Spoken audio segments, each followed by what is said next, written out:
Good morning and welcome to Site Reliability Chats for March 16th, 2022. I'm Julie Gunderson, Senior Reliability Advocate here at Gremlin.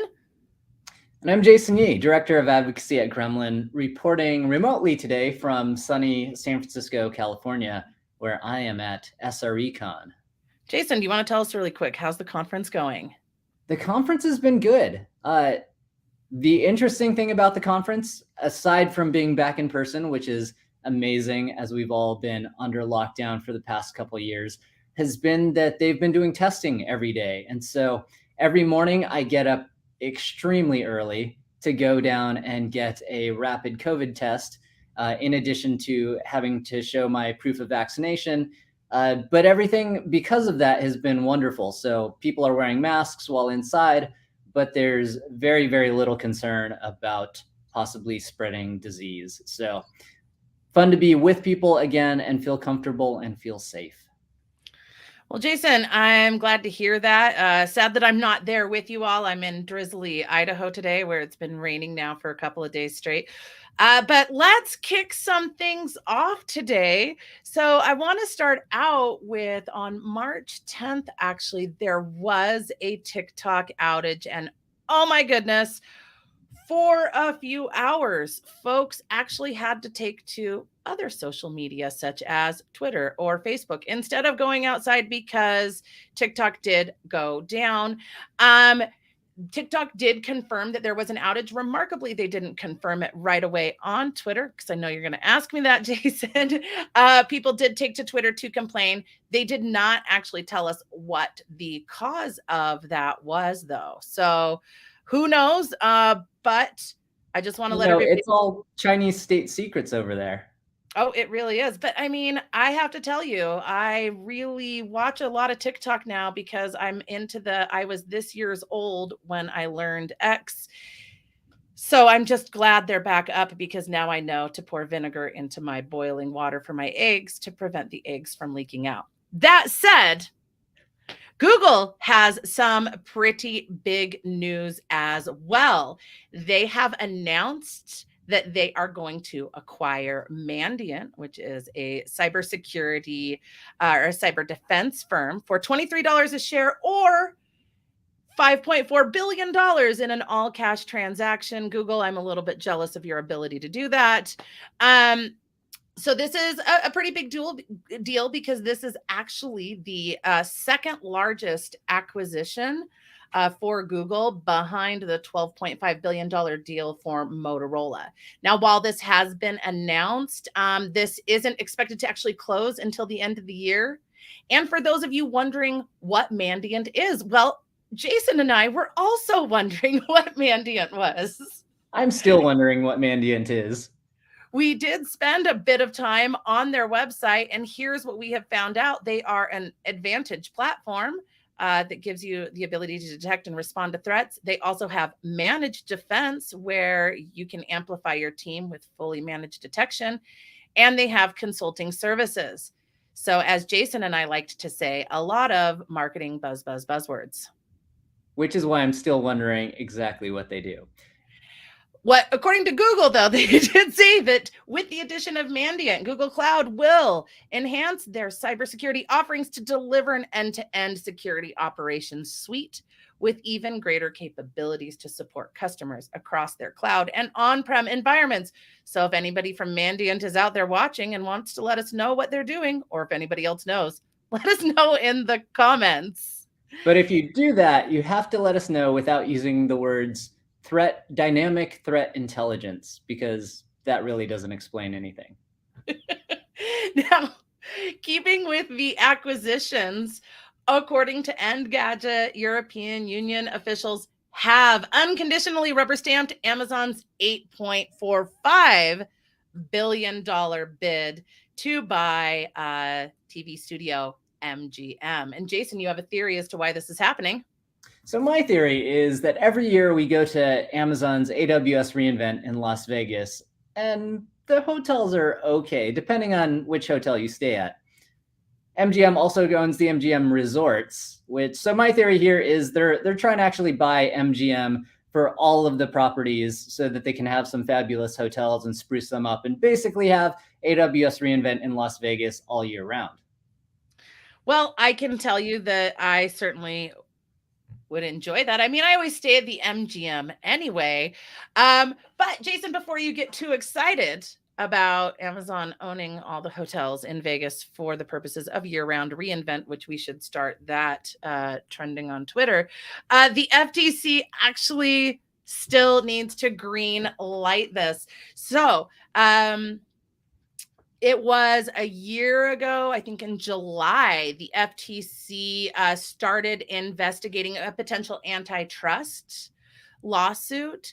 But I think they need to speed things up because this deal is set to possibly close soon, and the FTC would need to challenge the merger with a lawsuit, which does require a majority vote by commissioners. And for those of you, yeah, go ahead. Yeah, I had asked you this before, and I'm curious what your thoughts are. But antitrust involves basically owning monopolies and trying to ensure competition. And so I was curious, and I think you had some insight on what is the monopoly that's concerned here, right? If Amazon is buying MGM for Amazon Prime so they can get exclusive access to movies, that doesn't seem like an antitrust issue to me as somebody who watches Disney Plus to see Disney shows and watches Netflix to see Netflix exclusive shows. It just seems in line with everything else that we're seeing. Yeah, so this is actually really interesting because it's not about the content. So again, according to Engadget, officials are concerned about the potential for the acquisition to illegally boost Amazon's clout in offering goods and services. So not just content.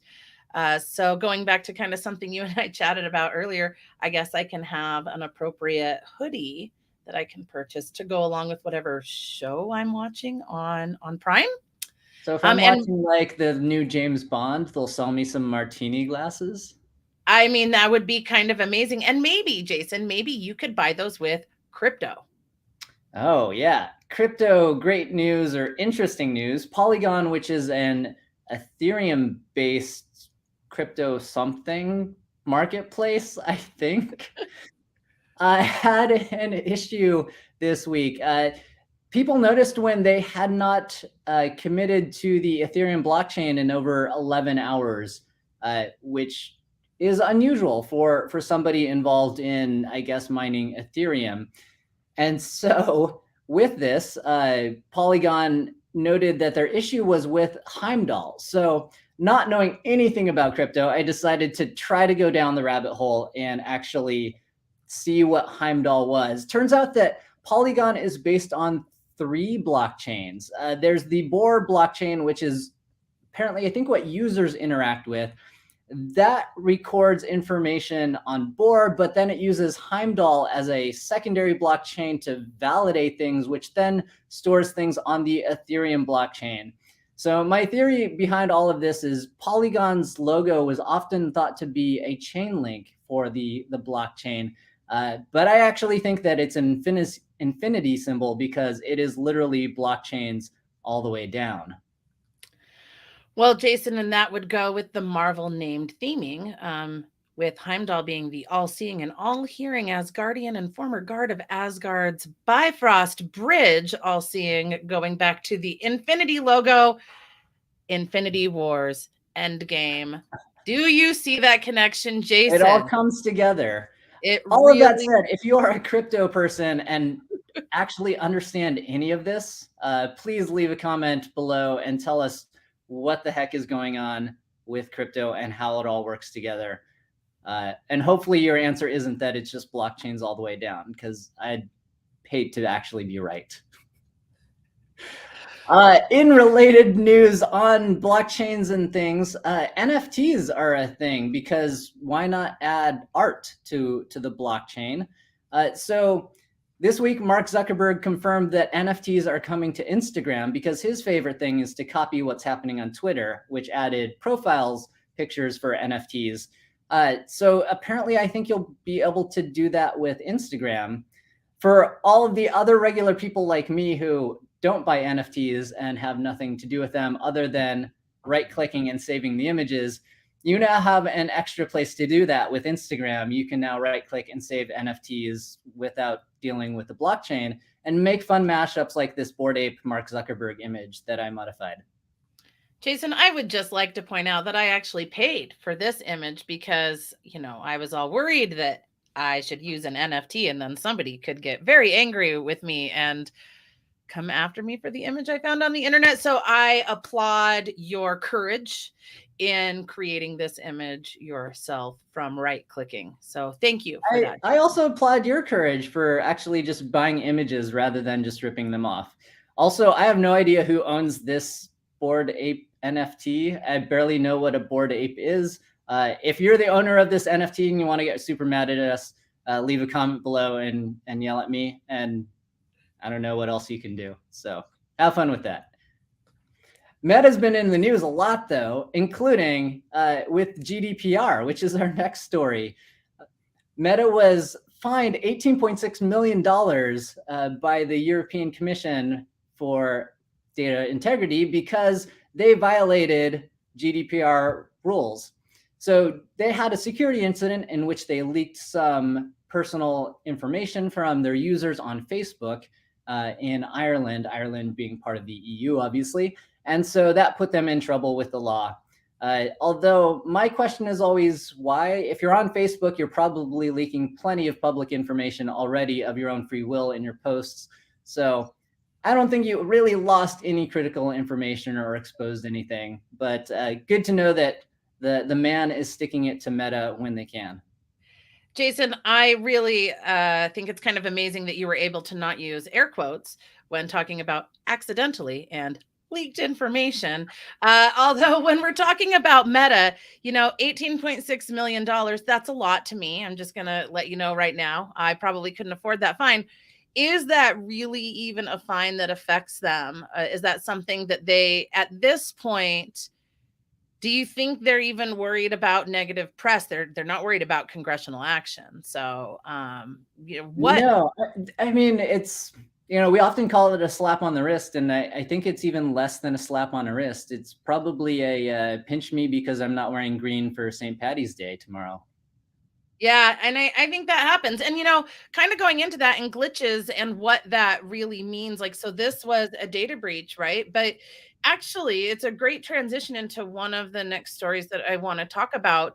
So there were some tornadoes in March 5th in central Iowa, and actually a National Weather Service glitch delayed the warnings for the tornadoes. And so a bipartisan pair of the state's congressional delegation wants the agency's leader to explain how she will prevent this situation from occurring again.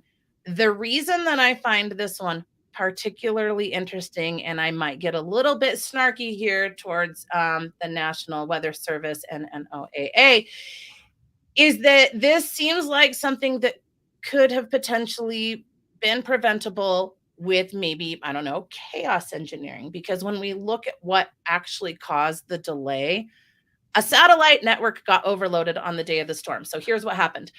Fiber optic cable stopped working.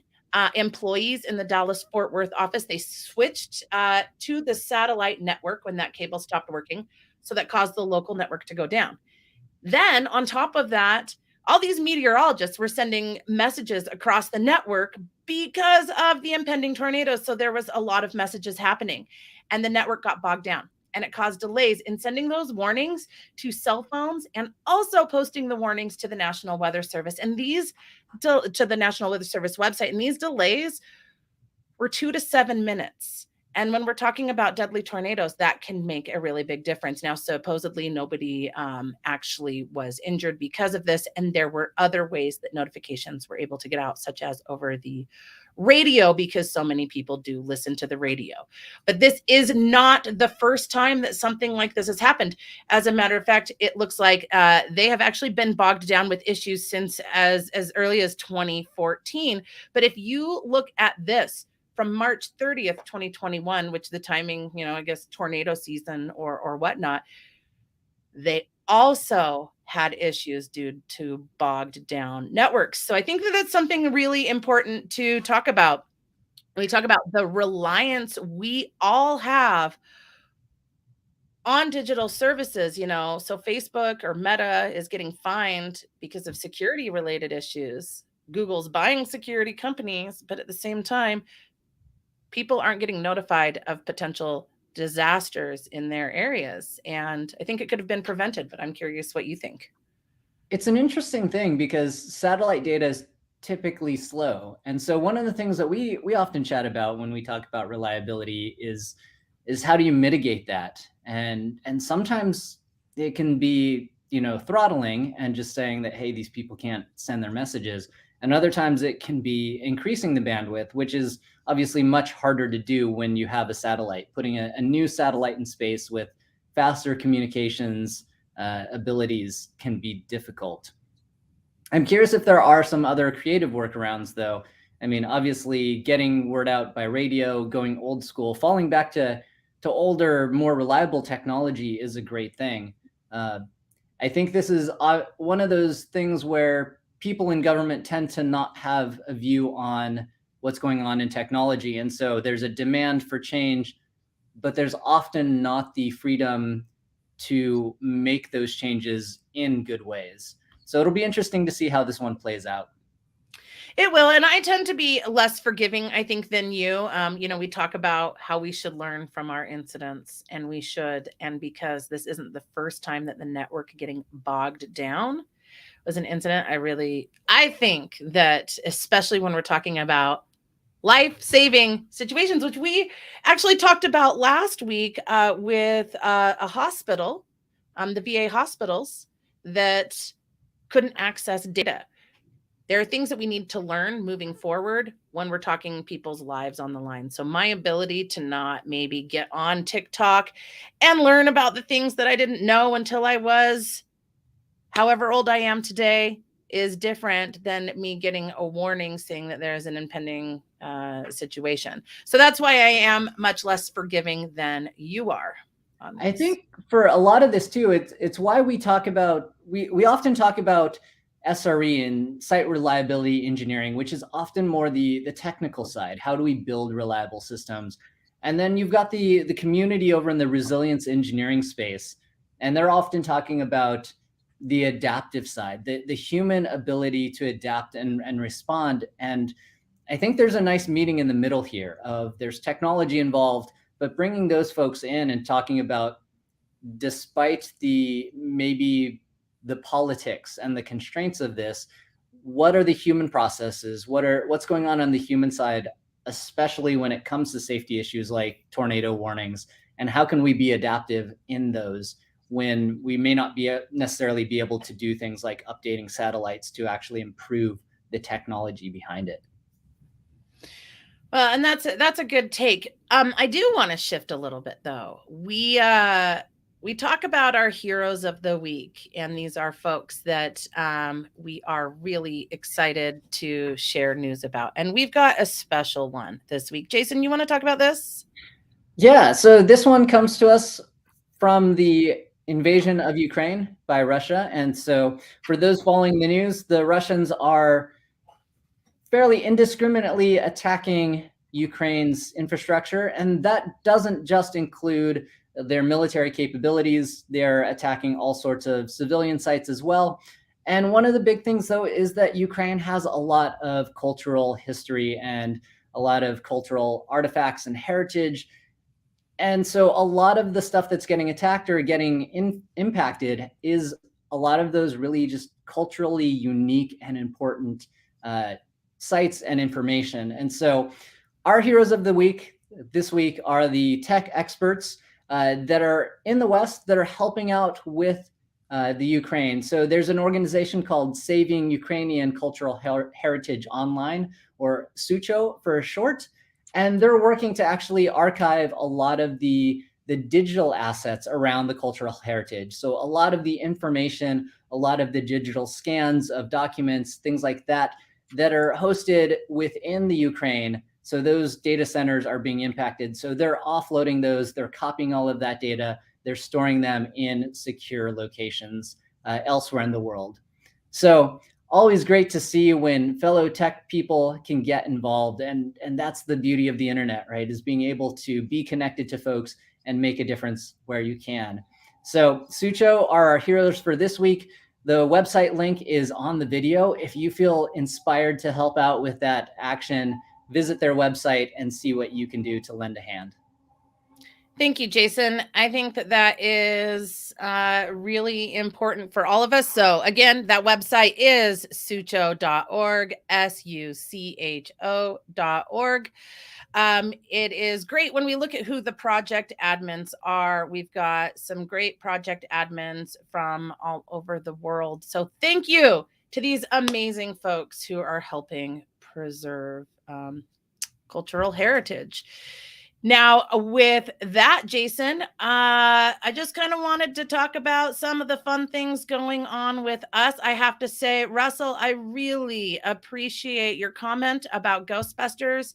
You got to call them when other companies get hacked, or Ghostbusters when other companies get hacked. Mandiant gets called, because I got a new Lego that I am excited to share, which is the Ghostbusters Ecto 1 Lego that I will be building ideally this weekend. So that's my fun stuff that's going on. Jason, how about you?